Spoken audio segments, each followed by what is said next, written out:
Hey, what's up? Hello. Today, as you can see, I have moved once again to a new location with lighting that I will try very hard to make work.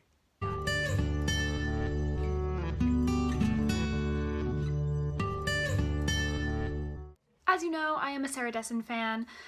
Late to the party on this one, but I wanted to talk to you today about her most recent book, Once and For All, which came out in June.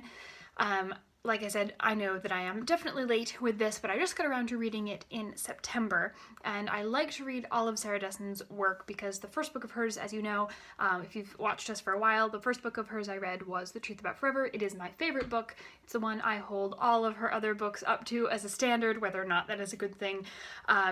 And it is just so lovely, and I love how she has little Easter eggs like the way that Pixar does, where she hides something from some of her other books in each of her new novels, and this book was no different in that regard. So let's get started.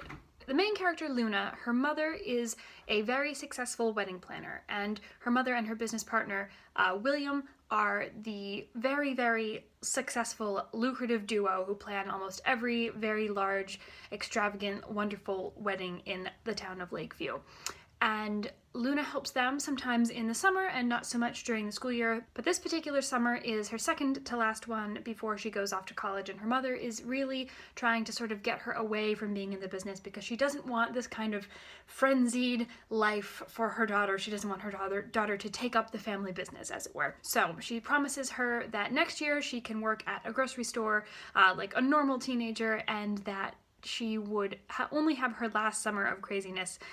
And of course, that is indeed what ensues. So Natalie, who's Luna's mother, and William take on this very lucrative client, and the problem in this wedding is very clear is going to be the bride's brother, Ambrose, who is a very, shall we say, spoiled individual. He's not used to not getting his own way, and always sort of has had everything handed to him. He's never really had to work for anything.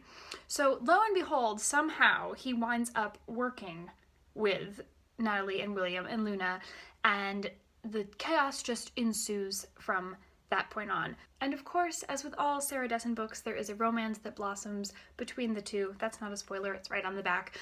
And they continue to try and figure out how to really get to know one another when there is some very obvious and serious friction, particularly from Luna's side of things. You'll hear criticism of Sarah Dessen in the fact that the plot is kind of always the same in a way, and this book is no different.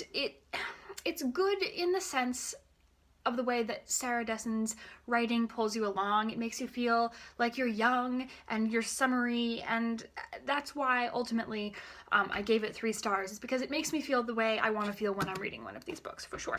But I'll never be able to not compare it to The Truth About Forever, and ultimately I did not feel that this one really held a candle. The dialogue isn't colloquial. These characters don't speak in emotional, expressive phrases. They speak in author's phrases, and phrases that look like they have very clearly been copy edited in a lot of instances, and that was really what got to me about this. I didn't feel that in instances where there were characters experiencing emotion, that they were experiencing emotion at all. Further, I just want to address the name situation. It seems like in YA we are really going for most creative naming opportunity. And in some ways we are. There's no question. Nobody wants to, name a character Jane Smith. That's not particularly original unless it somehow has a very important plot point. However, the name Luna, L-O-U-N-A, honestly, really, and Ambrose, which seems to have some mythological significance. Luna and Ambrose, the names are almost so far out there that every time you read them, it still jars you. It doesn't become commonplace. And I feel like we are really trying to make that race in way of who can have the most creative names, and it does not serve the story here. Meanwhile, Natalie, Luna's mother, and William, Natalie's business partner, have perfectly sensible, regular person names, which I appreciated. I also appreciated William as a character. I thought he was very well done. There was a lovely dynamic between the two of them as business partners. I thought they worked very well together, both seemingly in the story and as the way they were written. But Luna is not Macy, if you've read her other novels. Luna is not Sydney. Luna is someone who I wanted to connect more with, but I could not get over the fact that she was so hung up on not being with her previous boyfriend. She was holding on to a lot of feelings that I felt were misplaced, having only known that individual for an extraordinarily short amount of time. And this, I'm sure this is debatable based on how every person's feeling barometer is different, but I did not feel that she could really justify all of those feelings in the sense that she didn't know the individual that she had them for enough time to be in that deep. And yes, there's an argument to be made about the fact that, you know, she's 16 and everything feels huge, but even in that sense, there is no reason that he should have been such a huge part of her world to that level, having known him for that short a time. Now, I will grant her some of that because of the reason that they could no longer be together.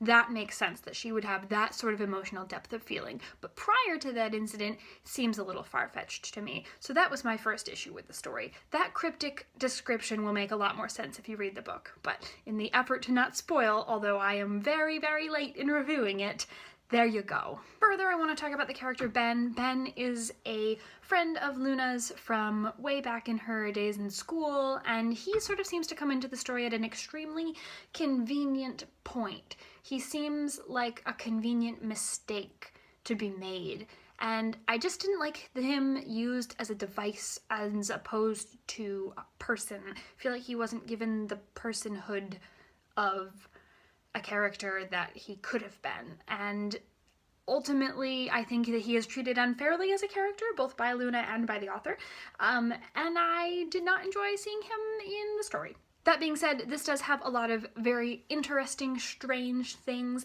that Luna is asked to do in order to prepare for all of these weddings that she winds up being a part of but never attending as the planner's daughter.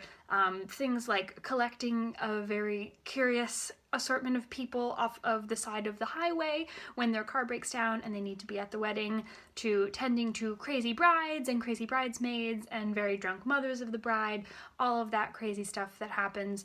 It's always fun to hear about those sort of little mishaps and to be the one reading about it rather than the one who is living it. And honestly, I really like this cover. I'm not a fan of the new covers that they've done up with all the Sarah Dessen books. I quite like the originals. It's a really hipster thing to say, but I quite like the original covers that don't have her name in huge block print at the top. But I really like this one despite my dislike of pastels. I think those flowers are really nice. I think that that is very nice semiotic image and symbolic reference to the rest of the text. So A+ on this nice cover here. Very, very summery, very light, very chic. 3 stars to Once and For All by Sarah Dessen. If you're a fan of her work, obviously worth picking it up and giving it a read. Check it out at your local library for sure. It's a nice addition to the canon, I guess. You can sort of see the plot developing through different characters in different instances. But if you're making your first foray into Sarah Dessen, this is not one that I would recommend that you start with. That being said, I hope you all are having lovely weeks and lovely lives. Thanks for watching. Everything you might want to know is in the description, and we will see you very soon.